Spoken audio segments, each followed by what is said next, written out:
It's time to take command with former NFL tight end Logan Paulsen and former Commanders beat reporter Craig Hoffman. What's up? What's happening? Welcome in. It's Take Command Podcast. Craig Hoffman, Logan Paulsen.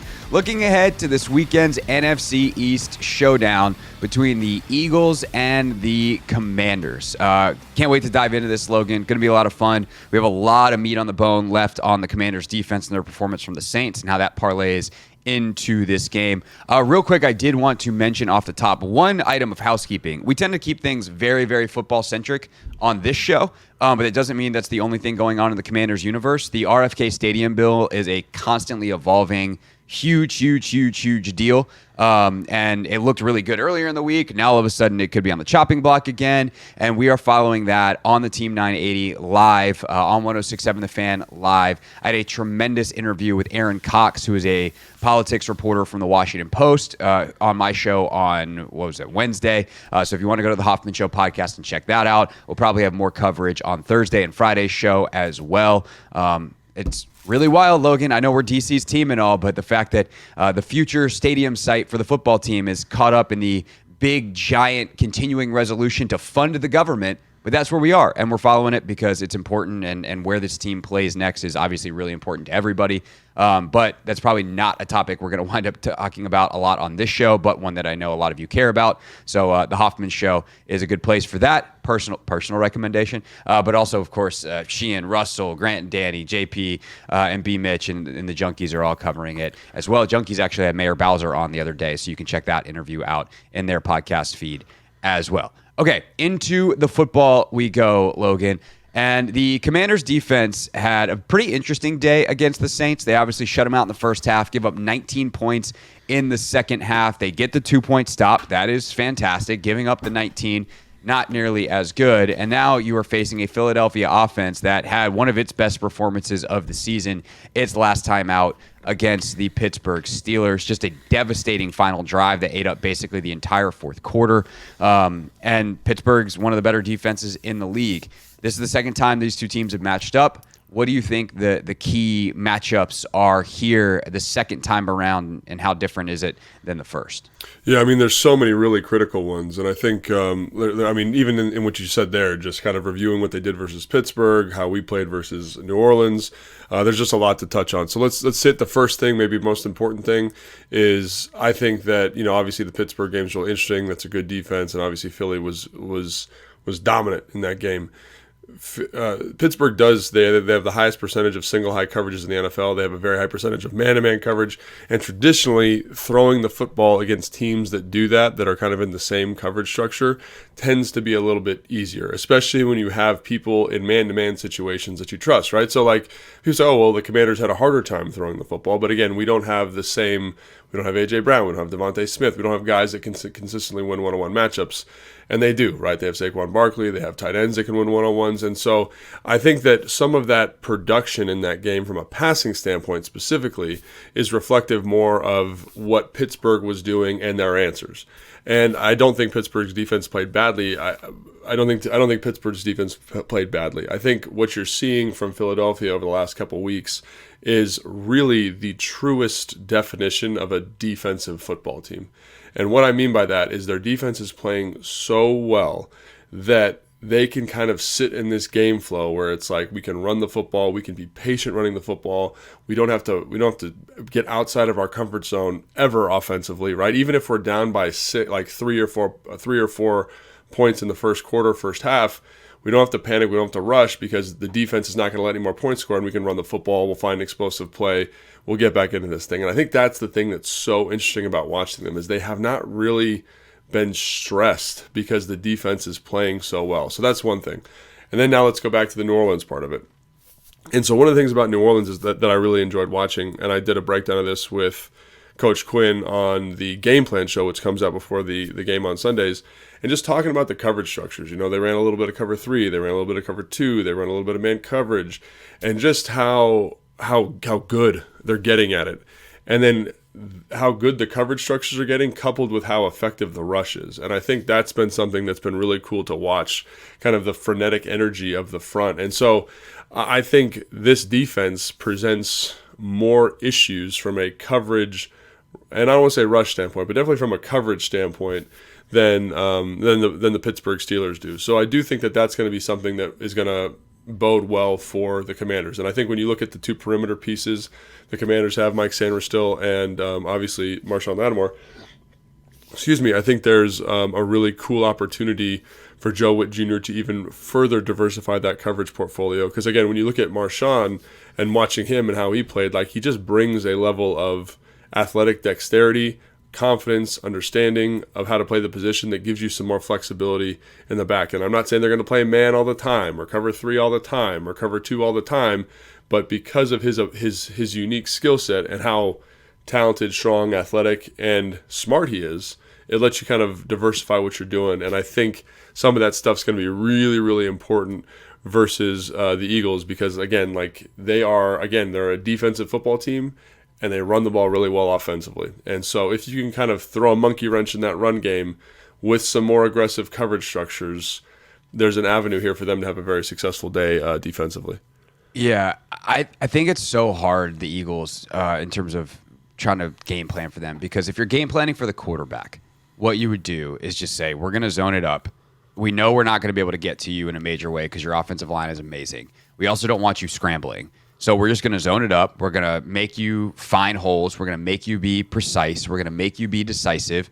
And that's how we're going to play you. We're going to be in a bunch of too high stuff. We're going to make sure that A.J. Brown and Devontae Smith don't get over the top. And bang, we're done. Like, you're toast. Problem is, if you play a bunch of light boxes, they will not only run the ball down your throat with Saquon Barkley, which, they could run the ball down your throat with any running back because their O-line's so good, and now you're giving them good space, good angles, all that kind of stuff. Now you add in maybe the most explosive player in the entire sport that you're actually handing the ball to. So if he slips one tackle, like, you're talking about a potential 60-yarder. But also talk about numbers in the run game. They'll run quarterback sweep or quarterback power with Jaylen Hurts. And now not only do they have the good numbers if they handed it off, but they have an extra blocker in Barkley or Kenneth Gainwell or whoever, because Jaylen is now the ball carrier. So they present that really basic football conundrum of, do you try to support or stop the run with numbers? Do you play back? And obviously, if you're playing the run game, like, you probably play a bunch of man-to-man on the outside, load the box. But we've discussed why, like, that isolation basketball strategy is not going to probably play out in your favor because of how good the receivers are. And so that to me is the challenge for Witt is, do you keep Jaylen Hurts guessing to where he can't just pick his matchup and just wait and then fire when he's ready, while also making sure that you have the support against the run to make sure that Saquon doesn't ruin your day, which they did for 3.5 quarters last time, and then Saquon very, very, very much ruined their day.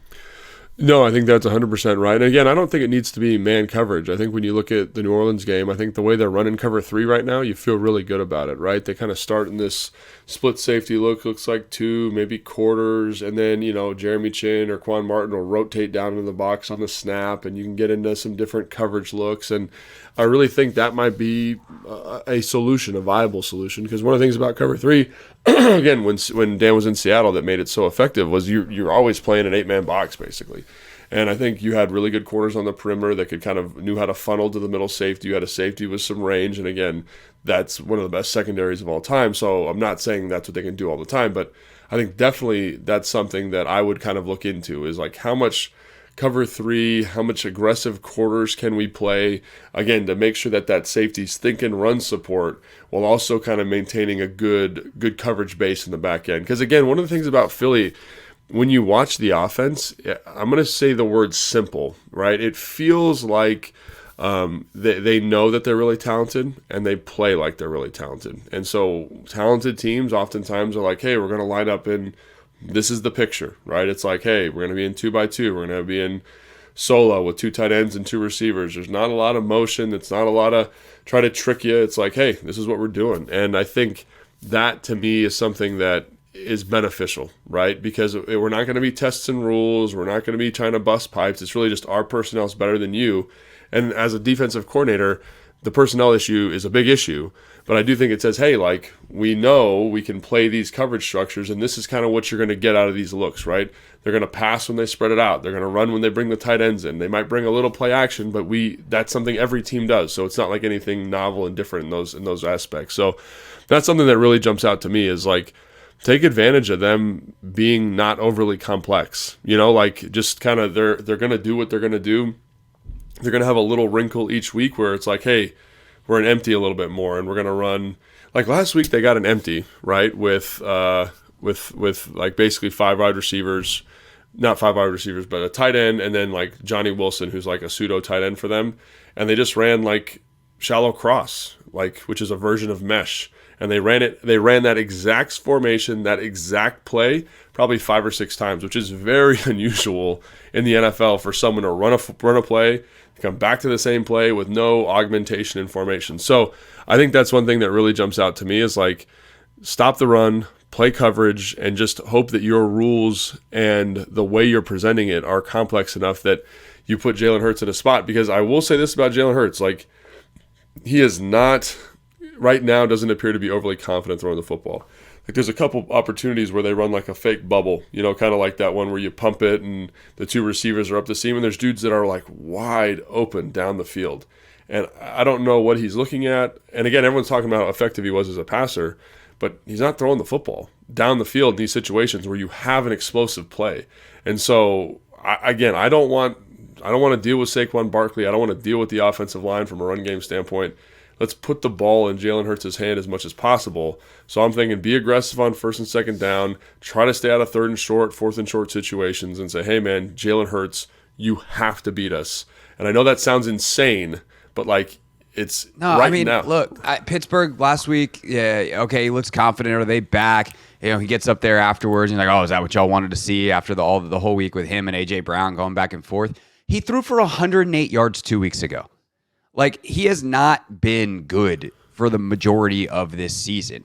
Now, as a passer, he's probably one of the 5 worst starting quarterbacks in the NFL, like pure passer. The problem with Jaylen Hurts, if you're a defense, is he's not a pure pocket passer. Right. His ability as a scrambler, his ability as a runner, what they do with the tush push, like that makes him a top half quarterback in the league. He's that dangerous and dynamic at that stuff. But if they were having a pure pocket passing competition, and by the way, he's also pretty good throwing on the move. Like he'll find stuff, so he's super dangerous. Jaylen Hurts is a good NFL quarterback.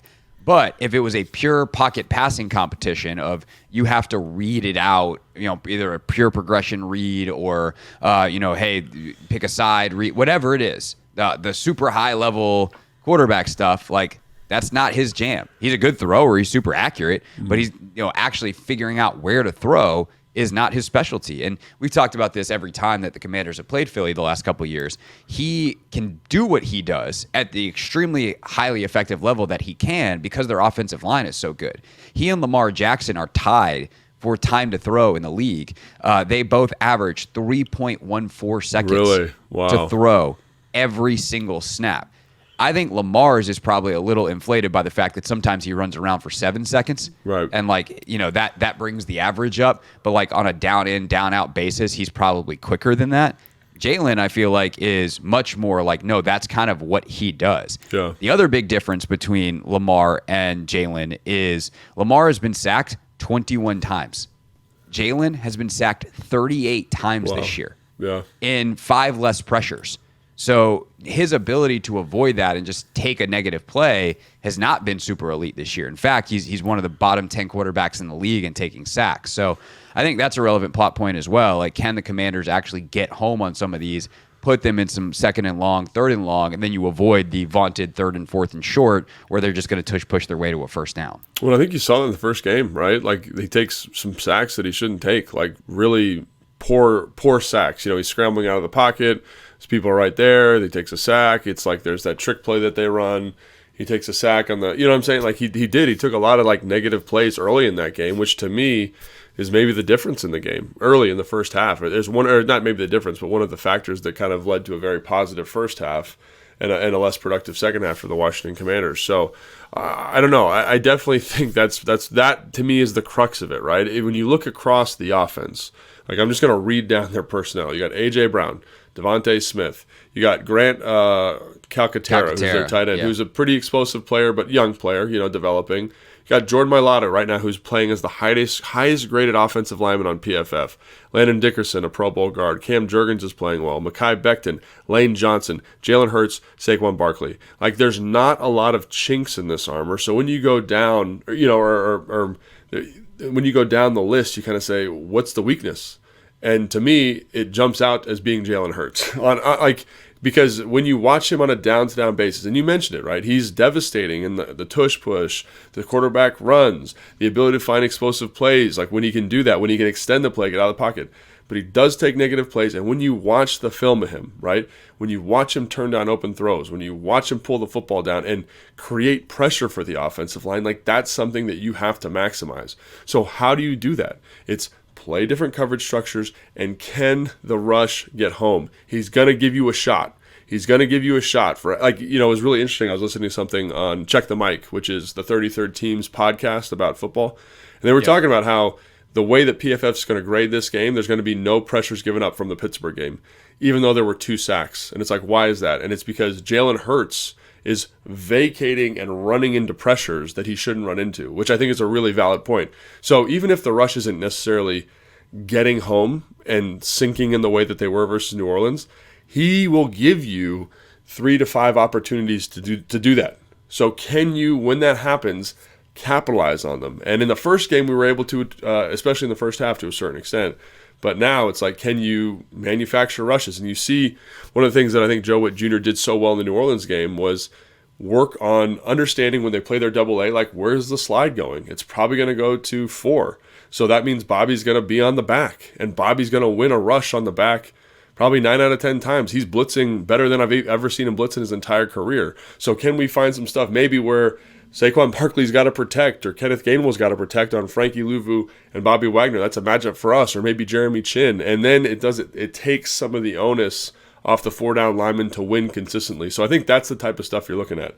Coverage structures, different blitz patterns. And again, like some of the stuff they've done this year from their AA stuff is really exciting. Different rush patterns, different rushers, really forcing the offensive line to identify different people.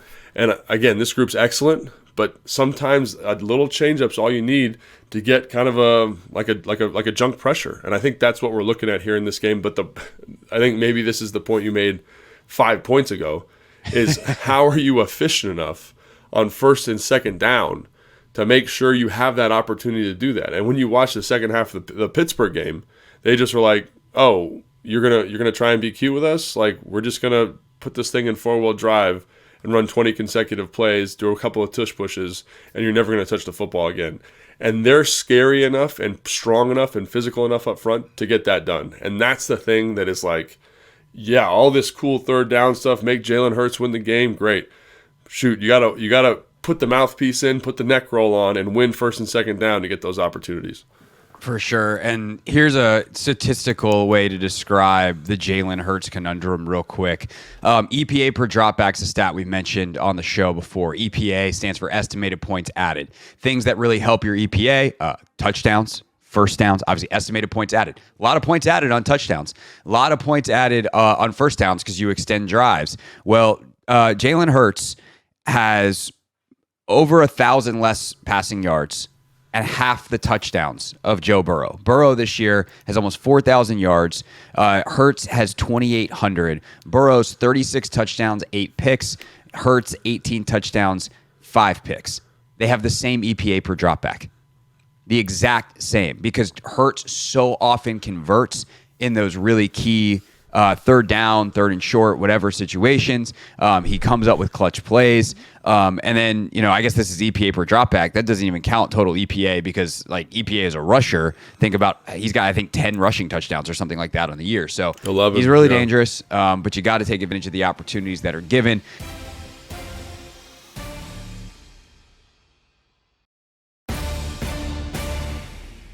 Last thing I want to talk about real quick before we flip sides of the ball and see how Jayden Daniels can try to avenge what was maybe his worst game of the season. Certainly the offense's least productive game of the season the first time around against Philadelphia is some of the ways that Joe deployed personnel in the New Orleans game. And specifically, there's a couple times where Jeremy Chin, who, as we record this Thursday morning, we don't know if he's going to play. He's in the concussion protocol. He was out at practice running around a little bit yesterday. So he is ahead of Zach Ertz, but no guarantees that either one of them is going to be able to go on Sunday. But there were times that like he's covering a tight end, or there was the deep ball, like the post over the middle where he's covering Valdez-Scantling. And you're like, how is Jeremy Chin winding up one-on-one in man coverage against the number one receiver? And I'm just curious, like, how that process kind of goes as far as you know, because if I can pick one of my two safeties and it's Quan Martin, who played cornerback in college and played some cornerback last year, or Jeremy Chin, I would rather have Quan Martin in man coverage. Yet Quan is typically the safety over the top, and I get that too, because if I'd pick someone to play post safety out of those two, I'd pick Quan. But between Percy Butler, who I don't know whether he was a little banged up. He was in there late, but not as much. Derek Forrest, Quan Martin, Jeremy Chin. How do you think Joe is kind of deploying those guys? And you know, is that something where if I'm Philly's offensive coordinator, I see them get Valdez-Scantling on Jeremy Chin in man coverage, I'm like, oh, well, we're going to formation it the same way, and we're going to get A.J. Brown on Jeremy Chin, and let's have a party. So basically they are in three safety personnel. And so in this look, think about Jeremy Chin is playing essentially like the will linebacker, or like the Buffalo linebacker if you want. And the reason they're doing that is because they're in 21 personnel. The Saints are in, right? And so I'm going to match personnel with people that I feel like can handle the run, right? And so I think Jeremy Chin playing the will is a really good matchup for us, right? I think, Forrest playing kind of the box safety is another really good matchup for us, especially in 21 personnel when you're trying to stop the run. And so they're not actually in man-to-man coverage. They're in a version of cover 3, at least to my eye. And so basically what's happening is you're running what would kill cover 3, right? You're running a vertical, you're running a switch release. So MVS is inside. I don't know who the outside receiver is, but he's running a vertical. He's attacking the seam. MVS goes outside. Chin has to carry that, and then when he breaks across the field, you've now attached both players, the safety, the post safety, and the corner, who are in thirds, to the vertical, and he's just working right underneath there, right? And so that's a really well-designed play. It's using, like, when you talk about offensive football, right? The personnel dictates your defensive personnel match. You're getting cover 3, and it's a perfect cover 3 beater. And so, to me, this isn't necessarily Jeremy Chin in man-to-man coverage. It's just a good play call. So, to your point about Philadelphia, one, they don't run a lot of 21 personnel. So, they're going to be in 12 way more. And when they're in 12, we would be in nickel or like big nickel or whatever they choose to be in, right? And so, they do a couple interesting personnel things. I'm talking about Philadelphia now. They have that kind of Johnny Wilson. Is he a tight end? Is he a receiver? They have 2 tight ends that they bring in. They have 13 personnel. So, you have to make designations about what you want to be in those situations from a secondary personnel standpoint. But I think this is they won't probably do this because there's not a lot of 21. Like this year versus 13, Joe Witt Jr. has been pretty good about saying, hey, we're going to stay in some type of nickel, right? In 12, we're going to stay in some type of nickel. And most teams now in the NFL do that because of the receiving threat that second tight end poses. So I think you're going to not be in this same coverage dilemma. Now, can you get them in issues with that? Sure. Like if you're going to play nickel to 13, like can you stop the run as well, right?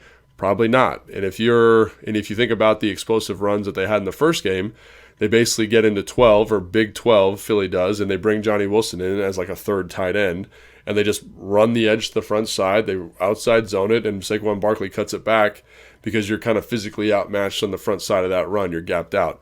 So this is, again, where Philly becomes problematic, and it's not necessarily for the same reason New Orleans problematic, but like because of how well they run the football and because of how they do have kind of some eclectic personnel pieces on the perimeter, you kind of got to say to yourself, like, what do we want to be? Like, which is the poison we want to swallow? Is it that we're susceptible to plays like the one you described versus New Orleans, or are we susceptible to stopping the run? To me, I would probably say, like, let's stop the run and kind of live with the consequences, especially in 13 personnel. Like, Johnny Wilson is a rookie wide receiver, tight end kind of hybrid player. I'm not that worried about him. A.J. Brown's on the other side. the great thing about that is that we can now play some form of cover 6. We can kind of cloud that player with a 2 personnel, with like a cover 2 shell, like someone's going to press them, someone's going to be over the top, and we're going to play quarters to the front side, and we can fit that run real nice. And so maybe we do something like that. Maybe that's our just stock call versus that stuff. And we can get into a bigger personnel where Jeremy Chin is kind of the will linebacker in that look, and we feel good about it. But these are the decisions as a defensive coordinator you got to make, right? Which one is more scary to us? Is it the explosive play, or is it stopping the run? And versus New Orleans, I would say 100% in 21, stop the run, right? Because that's what they want to do with that personnel. And we'll live with the potential of an explosive play because we really like how we're playing our cover 3. Now they get stung here, and it hurts real bad. But, like Dan Quinn said the best thing to me in the game plan a couple weeks ago. You can't take everything away. You got to pick one thing to stop. So when you're playing the math, and I would agree with the math versus New Orleans, like when they were in 21, they ran the ball a ton. So let's make sure we can stop the run. And the coverage is going to suffer a little bit. And that's kind of the razor's edge you're going to be walking versus Philly. Because like you said, they have Jaylen Hurts, who does find explosive plays, and they can run the heck out of the football. So what's the solution going to be? Great question. Joe Witt, up to you, sir. We'll review how it goes afterwards, of course, on Sunday. Make sure you join us live on the post-game show on YouTube at the Team 980, at 1067 The Fan, and at Craig Hoffman. And, of course, if you are a listener and you don't want to watch the show or can't join us live, it'll be in your podcast feed ASAP afterwards. But we're not done yet here on the preview edition because we got the offense to talk about.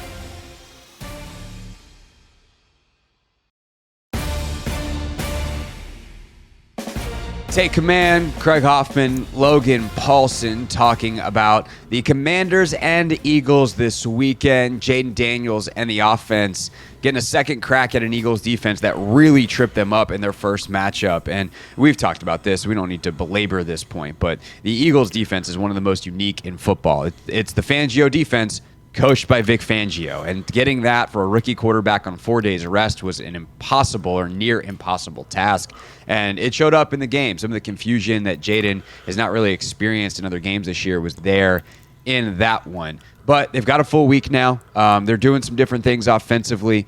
Eagles are still playing at an extraordinarily high level.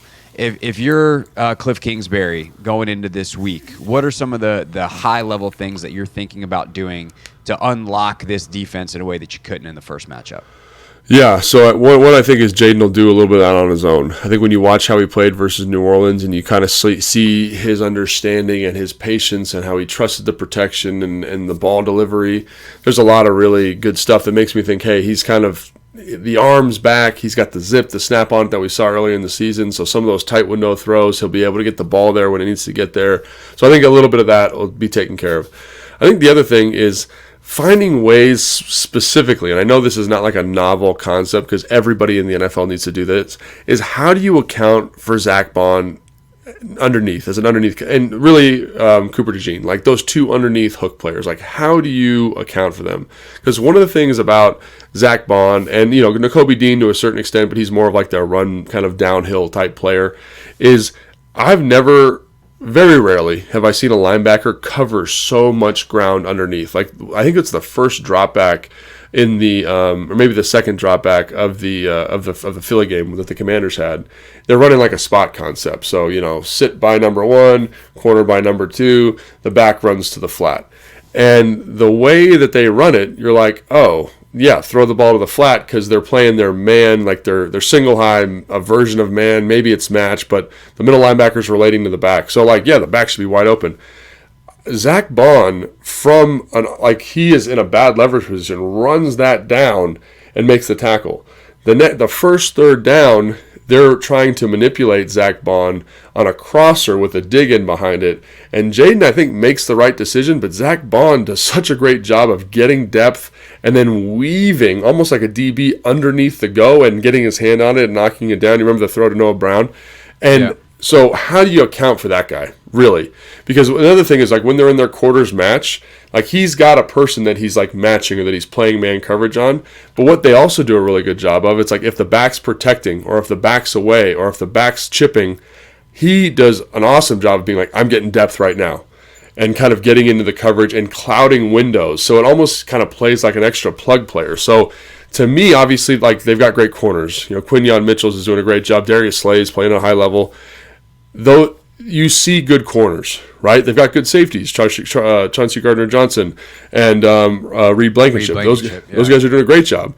But the thing that seems to make this come to life is how Bond, like who I just talked about, and Cooper DeJean can kind of play these underneath spots, and I can carry a receiver vertical on the post, like in the quarters, right? A normal flat player, like when I run that wheel, he's going to carry that, and they're fast enough and athletic enough to do that. And then, hey, when I don't have work, I'm going to cloud throwing windows. And so what is your solution to that? And so obviously, like the number one thing that comes to mind for me is like, how do you manipulate these guys with play action, right? Because Nakobe Dean, Zach Bond, not only are they good coverage players, but they've been excellent in terms of stepping up to the run. So can you get those, like, again, they're like dogs with bones, right? They're like ready to go. They're juiced up. Can you get them in the line of scrimmage? And then can we get something in behind them? Can we manipulate so for example, they also play this like when you're in a 3-by-1. So 3 receivers to the offensive right, 1 receiver to the left, back off step to the left. They man that up. And so can you get a player as the running back matched up on a linebacker in Zach Bond and win that one-on-one matchup, whether it's a choice, whether it's a vertical, because that's something in their quarter shell, that safety who's to that 2 receiver side is going to push to the 3 receiver side, and they're going to play 5-over-3 over there, and you're going to have 2-on-2. So, like, can you win isolation basketball? Like, those are some things. Like, how do you account for that player? And he's playing really well. Like, he jumps off the tape. But to me, he's the guy that makes it kind of come to, like, they're all playing well, but he's the guy that really gives it that extra little bit of edge. So how do you handle him, and how do you kind of keep him from just like literally like dog off the leash to football and flooding zones? So that challenge becomes way harder this week if Zach Ertz is not available. Oh, yeah. Because he is one of your key players in those areas. Someone that if you can get the matchup on, a Zach Bond, like can Zach Ertz manipulate him? Probably. Zach Ertz can manipulate anyone. Just that old man, dark arts of route running. Haven't said that one in a while. Another guy that you'd think about doing that is Austin Eckler. He's 100%. not available either. So that is definitely a huge, huge detriment for Washington. And I wonder, do they put Olamide Zaccheaus in the backfield in some of the Eckler roles and like try to get him matched up, or Jamison Crowder back there? So these are some of the options. But the other big one that I think is the biggest change for the Commanders' offense since the first matchup is they are moving Terry around way more. And this kind of emanates from that first matchup. The Dallas game was the straw that broke the camel's back, but I know it's something that they were thinking about after that Philadelphia game. The first time around, where Quinyon Mitchell was just able to sit on Terry the entire time, they were able to double Terry a lot and just say, hey, not only do we have one of the best young corners in football playing at a really high level, but like we're going to have a safety lurking because we know where he's going to be. And why would we not? Because they don't have anyone else that can really hurt us. And since then, and especially last week off the bye, Terry's moving around way more, like getting close to like a 60-40 split of wide left versus wide right. Same thing. He's moving around in and out of the slot on both sides of the field. I think they put him in motion more last week than they have in any other game this season. So how can that dynamic, knowing like they're going to not fully like Justin Jefferson 18 targets spam Terry, but they're going to get Terry 7 to 10 targets and they're going to move him around a lot more. How does that change the dynamic against this particular defense? Yeah, and I just want to like make a point of like clarification, because like even though they were able to kind of like seemingly, I'm going to say quote unquote double Terry, a lot of it is just how they play their coverages, right? So to me, it's like, everyone says, oh, they're doubling Terry. It's like, no, that's just quarters, right? Like that's just quarters. He's just there. There's 2 players there. Or hey, they doubled him on the slant. It's like, no, that's like that's the hook player underneath. Like that's like how they play their coverage. So to me, it comes down to how do you get Terry in the spots where you want him in the route concept, specifically against this defense, because you can with motions and stuff kind of stress zones, and they do. Like, so for example, like let's say we're in 2-by-2 and I bring the slot receiver across, the corner is going to take the outside most person. Let's say it's just quarters for them, like 4 across the back, think about your Madden, right? That underneath hook player can be Zach Bond on essentially what amounts to your number 1 wide receiver to that side. So that's a matchup that I want. And I want to manipulate that as much as possible. Even on the backside there, like, so for example, like in that look we're talking about, you motion the receiver across, that tight end on the backside now to the nub side away from the through receiver side, the corner stays on that guy, right? And he'll take him in man-to-man coverage. So that, I've already manipulated this the way that I want. I want a corner on a tight end because that is a bad matchup for me offensively, but I'm going to get a better draw somewhere else. So where and how can I, with this motion, say, I want Terry in this spot because after this motion, if they're in quarters, I'm going to get Zach Bond or Cooper DeJean or Nakobe Dean on him, and I trust that matchup, right? And again, quarters is tough because it's going to almost play like a bracket, but like imagine if I ran a choice and we've vacated the zone and it's on an underneath hook player. And again, those underneath hook players really make the defense go, in my opinion. But can you win that matchup? I would think yes, even if it's just a slant, right? And so that's stuff that I would kind of say, like, how do we do that stuff, right? And I think it's going to be tough. They're good underneath, like we just talked about. Like, that's what really makes the defense go. But if I can get Terry on a linebacker or on a nickel, that's one that I want to kind of put my money on, right? Maybe he wins it 7 out of 10 times, but I'm going to take that, right? I want to take that opportunity and see if we can get them out of the stuff they want to do and say, hey, you can't sit in your quarters all the time. You got to get something different. You're going to have to play a little bit more man. You're going to have to be more matchup driven here. You can't just kind of do your normal bump it off and get stuff where you want to get it. And I will say, too, I've seen a couple times because of how aggressive Bond and Dean are specifically in the middle of the field, they've motioned to like 4 receiver sets and brought the back out, and they've just straight up dropped the tight end. So, like, those are things you can do. It's just the ultimate trump card in all of this is, you drop the tight end, but the quarterback's still getting sacked because we've got 5 out in the route and we don't have a good enough protection up. And that's where this is so good because they understand. It's like, imagine there's like a completion map, like red zones where the offense completes the ball a lot. The linebackers almost seemingly intuitively know where that is, and they'll just drop their coverage or drop their match responsibility and flood those red zones, and the quarterbacks can't get to number 2 in time, and there's a sack. So I think that's the thing about this. Yeah, you can do a lot of cool stuff. You can find good matchups versus defense, but you don't always have time because the rush is so good to execute those matchups in the way that you want, or exploit those matchups in the way that you want. Yeah, and you saw examples of Cliff being able to do this with Terry last week. Even they lined him up in the slot a couple times against quarters for the Saints, and it winds up becoming a quasi man-to-man against a safety. And like, one of the big completions in the game was this big deep out. Was it bench? Was it a corner? One of those like, corner at 18 yards, depending on how you take the angle, you're going out. And Terry gets a 25-yard gain pretty easily on Tyrann Mathieu in that scenario. So like, they've shown the ability to do this, and you'd have to think that they're going to do that the best they can against Philly. The other way to get some good plays, some bigger plays against this team that, of all people, Bryce Young showed a couple of weeks ago, is to extend a little bit. Now, obviously, you have to survive the pressure, which you've already hinted is pretty difficult. Jalen Carter literally plays every snap, and he plays every snap hard, and he's really, really good. They have a rotation of edges that are really good and kind of a mix of skill sets. Josh Sweat, Nolan Smith, all those dudes. Jalex Hunt, right? Sure. All these guys that have some pass rush juice and upside for sure.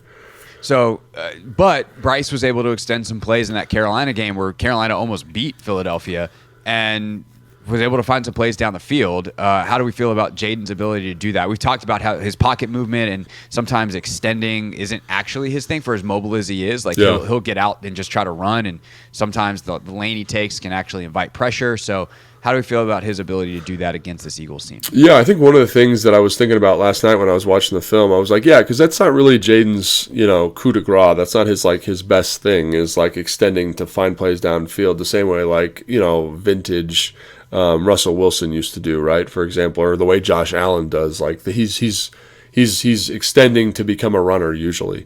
But you can call plays specifically off of like boot action that I think would be really good in terms of breaking that and kind of forcing him to be an extender. And so what I mean by that is, so think about some of the plays.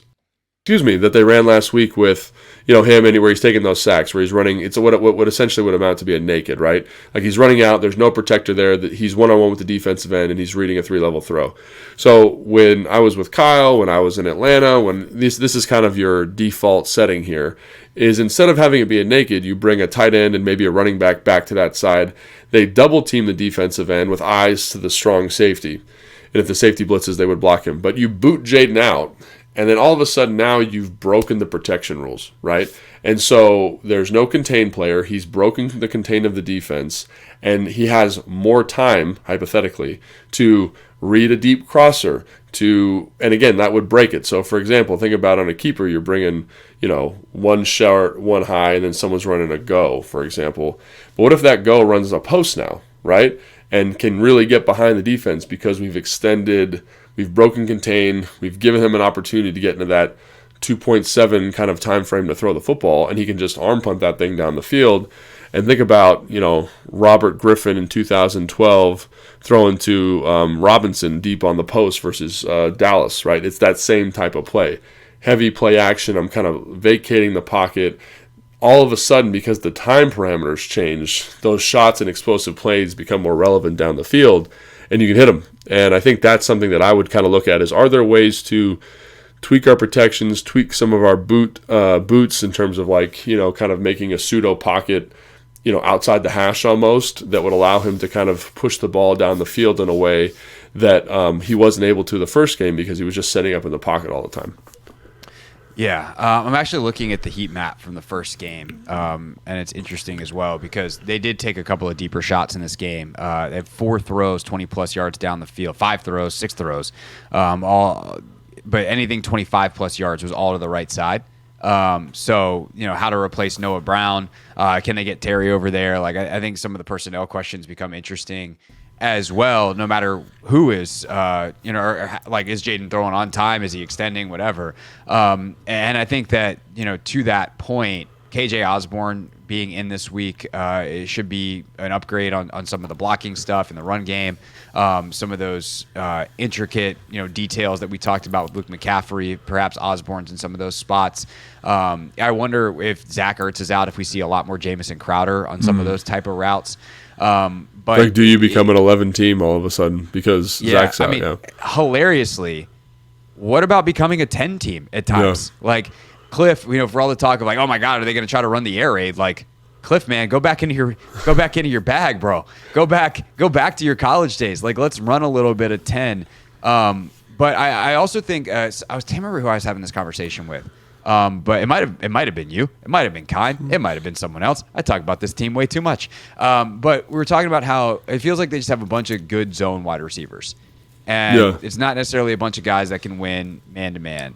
And that timing and that understanding of how to manipulate zones, when to sit down, it's harder against Philly because they're better at playing zone than anyone else. But that is kind of the thing this week. And then the last piece that I'll ask from a personnel standpoint is Ben Sinnott obviously is going to be getting some more run. Mm-hmm. I don't necessarily know if there's a super high trust with him to run all these different routes and all this kind of stuff. The thing that Ben Sinnott probably is good at right now at NFL level is, can you get the ball in his hands and let him run over people? Yeah. And so are there ways that they can, kind of do some of the stuff you talked about earlier where can we get him to drop a tight end, have that tight end be Ben Sinnott, throw him the ball, and then say, hey, Ben, run. Those are some of the things that I'm, on top of all the big picture stuff that we just talked about. And then there's one other big thing, the run game. We'll get to that in a second. Those are some of the smaller personnel level things that I'm kind of thinking about going into Sunday.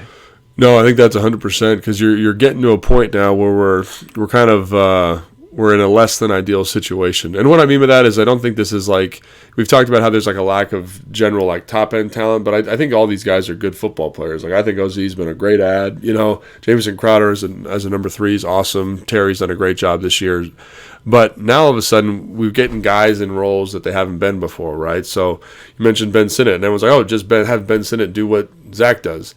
And I'll tell you right now, just watching the New Orleans game, watching stuff from training camp, watching this season, what Zach is doing is very unique and again, it's one of the reasons he's probably going to be in the Hall of Fame, right? Because his ability to, like the dark arts, understand leverages, understand position, stems, and get to space and be friendly to the quarterback. And that takes time to develop that.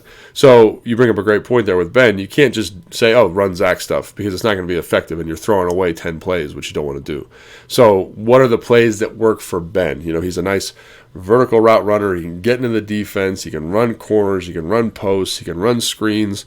Is there a package of stuff that allows him to do that? Like, for example, we just talked about the boot, the half roll out of the pocket. New Orleans ran one of those, and they ran it to the tight end, and the Washington Commanders completely dropped the tight end on a deep post.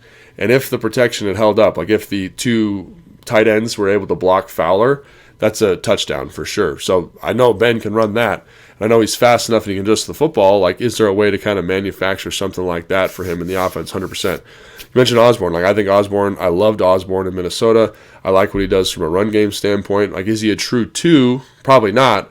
But and Cliff's done a great job of this all season, is how do we maximize what he does well? And I think that's where we're getting a little bit of kind of murkier water, because now we got a bunch of people. We got Luke, we got Ben, we got Osborne, we got OZ, we got Crowder. Diami, and it's like, Diami. It's like, what is the best usage for these guys? And that's where it gets hard. And you saw it on the sack that the Commanders took, or Jayden took in the low red on that 3rd and 1 on the boot. It's like you're getting guys doing stuff that they don't do all the time.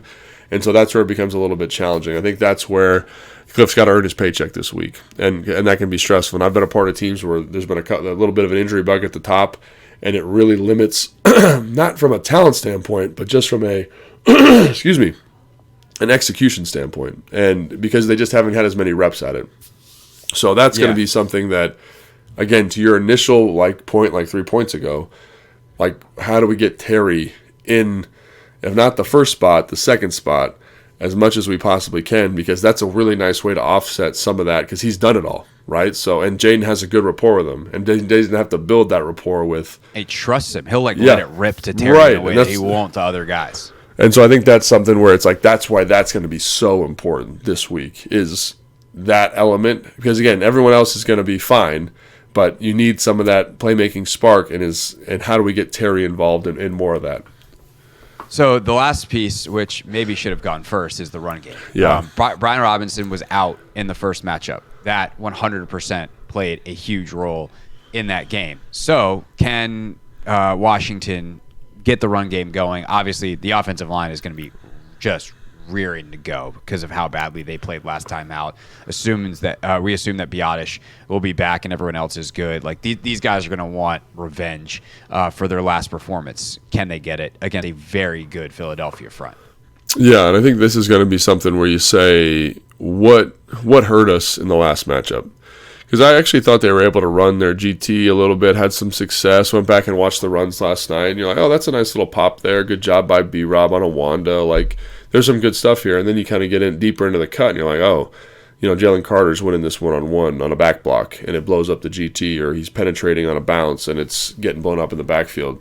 So I think what I would say, to maximize your runs, where is that dude lining up? And can you dictate where he is lining up? And then once you've done that, can we make sure? So, for example, everyone says you want to run away from good defenders, for example. Sometimes you want to double team them. Like if you want to run GT and you can get Bates in there and you can get a double team on the 3 technique and really get after it, and Bates has got to mash that DN, and that's a tough matchup in itself, but maybe that's the way to do it. If he's going to play the 3 to the tight end, let's get that double team nice and set there. Let's run whams. Let's run traps. Let's make it hard for him to be the penetrating 3 technique that he can be. So dictating formation, where is he? Can we account for him? And then also, how do we get him to be a little bit less aggressive up the field, right? So when we do get a counter, and he is the 3 technique to that side, and we do have a back flock, he goes and he gives you a little bit of hesitation. We get hands on, we're able to pop it out the front side. I think that's going to be a huge thing. And I think also another element too, and I think Cliff did a pretty good job with this in the first game, but can you build off of it, is the misdirection for Bond and for Dean. Because when you watch the Pittsburgh game, Pittsburgh's like, hey, we're going to run duo, we're going to run inside zone, we're not super tricky, we're not even going to run a lot of power, and those dudes are so fast to trigger downhill. and they're peeling double teams to get in the backfield. Can you put them in a little bit of consternation, right?